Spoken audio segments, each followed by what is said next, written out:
Hi hello ನಮಸ್ತೆ ಕರುನಾಡು. ಬೆಳಗ್ಗೆನೆ ಬಂದು ಪರ್ಮಿಟ್ ಎಲ್ಲ ಬರೆದು ಕ್ವಶನ್ ಟೈಪ್ ಎಲ್ಲ ಈ ಥರ ಕಟ್ಬಿಟ್ಟು ಸೇಫ್ಟಿದೆಲ್ಲ ಫೋಟೋ ತಗೊಂಡು ಗ್ರೂಪಿಗೆ ಹಾಕ್ಬಿಟ್ಟು ಇವತ್ತಿಂದು ಒಂದು SR ಇನ್ಸ್ಟಾಲೇಷನ್ ಬಗ್ಗೆ ಎಕ್ಸ್ಪ್ಲೇಷನ್ ಬರ್ತಾ ಇರುತ್ತೆ, ನೋಡಿ ಸಪೋರ್ಟ್ ಮಾಡ್ತಾಯಿರಿ. ಯಾವ ಥರ SR ಇನ್ಸ್ಟಾಲೇಷನ್ ಆಗುತ್ತೆ ಅಂತೇಳಿ ತೋರಿಸ್ತೀನಿ ಇವತ್ತಿನ ವಿಡಿಯೋದಲ್ಲಿ. ನಿನ್ನೆ ಅಷ್ಟು ಬ್ಯಾಲೆನ್ಸ್ ಇತ್ತಲ್ಲ, ಎರಡು ಪೈಪ್ ಅಡಿಗಿಂದ ನಮ್ಮ ಪೈಪ್ ಹೋಗುತ್ತೆ, ಆರ್ ಮಾಡಿದ್ದಾರೆ, ಎಲ್ಲ ಜಾಗ ಮಾಡ್ಕೊತಾ ಇದ್ದೀವಿ. ಈಗ ಸೆಟಪ್ ತೊಗೊಂಬಂದು ನಾವು SR ಬಾಕ್ಸು ಅದೇನೇನಿದೆ ಟೂಲ್ಸ್ ಎಲ್ಲ ಎತ್ಕೊಂಬಂದು ಇನ್ಸ್ಟಾಲೇಷನ್ ಮಾಡ್ತೀವಿ. ತೋರಿಸ್ತೀನಿ ಯಾವ ಥರ ಮಾಡೋದು ಅಂತೇಳಿ.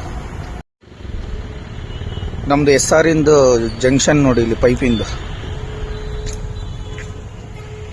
ಇಲ್ಲೊಂದು ಪೈಪ್ ಹೋಗಲ್ಲ, ಎಂಡ್ ಕ್ಯಾಪ್ ಹೊಡೆದಿದ್ದೀವಿ, ಅದೊಂದು ಪೈಪು ಹಿಂಗೆ ಬಂದು ಈ ಥರನೇ ಬಂದು ಇಲ್ಲಿ ಇನ್ಸ್ಟಾಲೇಷನ್ ಆಗುತ್ತೆ. ಆಮೇಲೆ ಜಾಯಿಂಟ್ ಹೊಡೆಯಬೇಕಾದ್ರೆ ತೋರಿಸ್ತೀನಿ ಯಾವ ಥರ ಆಗುತ್ತೆ ಅಂತೇಳಿ.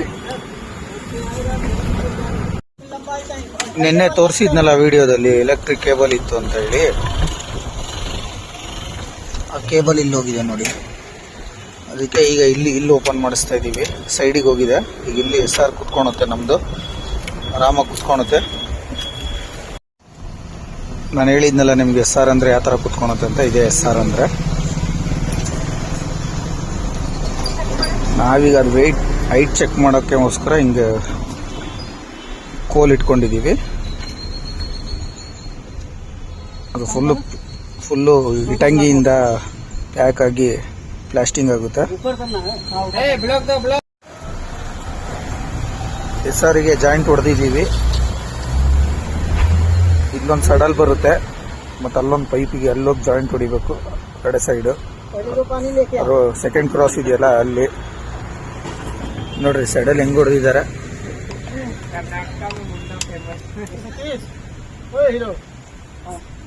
ಈ ಥರ ಕನೆಕ್ಷನ್ ಆಗುತ್ತೆ. ಅದು ಈ ಥರ SR ಕುತ್ಕೊಳುತ್ತೆ. ಅಲ್ಲಿಂದ ಇಲ್ಲಿ ಸೆಕೆಂಡ್ ಕ್ರಾಸಿಗೆ ಒಂದು ಪೈಪ್ ಹೋಗಿದೆಯಲ್ಲ, ಆ ಎಂಡ್ ಕ್ಯಾಪಿಗೆ ಅಲ್ಲೊಂದು ಸಡಲ್ ಹೊಡೆದು ಕುಂಡ್ರಿಸ್ತೀವಿ. ಅಲ್ಲಿಗೆ SR ಕಂಟ್ರೋಲ್ ಸಿಗುತ್ತೆ. ಇಷ್ಟ ತನಕ ಫ್ಯೂಷನಿಗೆ ಕೊಟ್ಟಿದ್ವಿ. ಅಲ್ಲಿದೆ ನೋಡಿ ಫ್ಯೂಷನ್ ಅಂತ ಲಾಸ್ಟ್ ವಿಡಿಯೋದಲ್ಲಿ ಹೇಳಿದ್ದೆ ನಿಮಗೆ, ಫ್ಯೂಷನ್ ಅಂದರೆ ಏನಾಗುತ್ತೆ ಅಂತ ಹೇಳಿ. ಫ್ಯೂಷನಿಗೆ ಕನೆಕ್ಷನ್ ಕೊಟ್ಟಿದ್ದೀವಿ. 120 ಇರಬೇಕು, 125 ಇಟ್ಟಿದ್ದೀವಿ. ಈ ಥರ SR ಇನ್ಸ್ಟಾಲೇಷನ್ ಆಗುತ್ತೆ. ಇದು SR ಅಂದರೆ ಏನು ಅಂತ ಹೇಳಿ, ರೋಡ್ ಕಂಟ್ರೋಲರ್.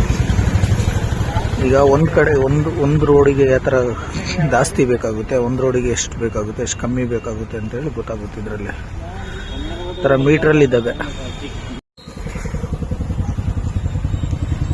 ಫಿಟ್ಟಿಂಗ್ ಆಗಿದೆ, ಫ್ಯೂಷನ್ ಹಾಕಿದ್ದೀವಿ.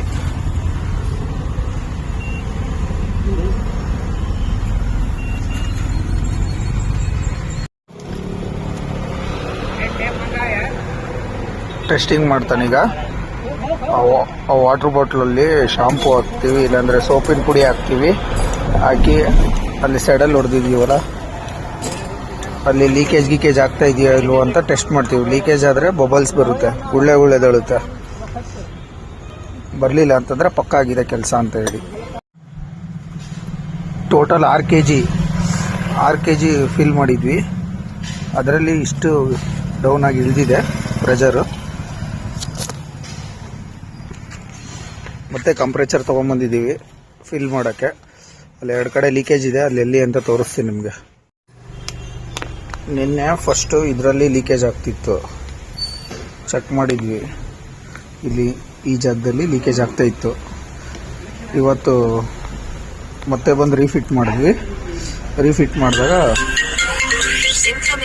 ಆ ಥರ ಪ್ರಾಬ್ಲಮ್ ಏನೂ ಬರ್ತಾ ಇಲ್ಲ. ಈಗ ಇನ್ನೊಂದಿದೆ, ಅದೊಂದು ಚೆಕ್ ಮಾಡಿದ್ರೆ ಗೊತ್ತಾಗುತ್ತೆ. ಇವಾಗ ತೋರಿಸಿದ್ನಲ್ಲ, ಅದು ಫಸ್ಟ್ ಒಂದು ಲೀಕೇಜು. ನಿನ್ನೆ 2 ಲೀಕೇಜಿಗೆ ಗೊತ್ತಾಯಿತು ಈ ಪೂರಾ ಏರಿಯಾದಲ್ಲಿ.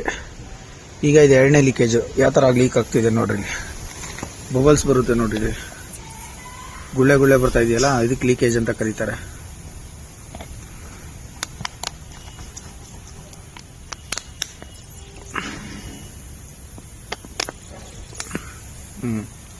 ಈ ಥರ ಲೀಕೇಜ್ ಆಗಬಾರ್ದು. ಲೀಕೇಜ್ ಆಯಿತು ಅಂದರೆ ಗ್ಯಾಸ್ ಸುಮ್ಮನೆ ಹೋಗ್ತಾನೆ ಇರುತ್ತೆ ನೋಡ್ರಿ, ಬಬಲ್ಸ್ ಹಿಂಗೆ ಲೀಕ್ ಆಗ್ತಾ ಇದೆ. ಗ್ಯಾಸ್ ಲೀಕ್ ಆಗುತ್ತೆ. ಸುಮ್ಮನೆ ಈ ಥರ ಒಂದು ಲೀಕೇಜು ಇರಬಾರ್ದು ಕಂಪ್ನಿಗೆ ನಾವು ಪ್ರೀ ಕಮ್ಯುನಿಕೇಷನ್ ಮಾಡಬೇಕಾದ್ರೆ. ನೋಡಿ SRನ ಯಾವ ಥರ ಕುಂಡ್ರಿಸಿದೀವಿ ಅಂತೇಳಿ. ಇದು ಫುಲ್ಲು ಪ್ಲಾಸ್ಟಿಂಗ್ ಆಗುತ್ತೆ. ಇದ್ರ ಸುತ್ತಲ ಗೋಡೆ ಕಟ್ಟಿ ಒಂಥರ ಸ್ಟ್ಯಾಂಡ್ ಥರ ಮಾಡಿ ಕುಂಡ್ರಿಸ್ತೀವಿ. ಇವತ್ತಿನ ವರ್ಕ್ ಇಷ್ಟೇ. Keep supporting, subscribe. ನೀವು ಸಬ್ಸ್ಕ್ರೈಬ್ ಮಾಡಿಕೊಂಡ್ರೆ ನನಗೆ ಮುಂದೆ ವಿಡಿಯೋ ಮಾಡೋಕ್ಕೆ ಇನ್ನೂ ಇನ್ಸ್ಪಿರೇಷನ್ ಆಗುತ್ತೆ. ಅದಕ್ಕೆ ಸಬ್ಸ್ಕ್ರೈಬ್ ಮಾಡ್ಕೊಳ್ಳಿ. ತುಂಬ ಇನ್ಫಾರ್ಮೇಷನ್ ಇದೆ ಗ್ಯಾಸ್ ಲೈನಲ್ಲಿ, ತಿಳ್ಕೊಬೇಕು ತಾನೆ.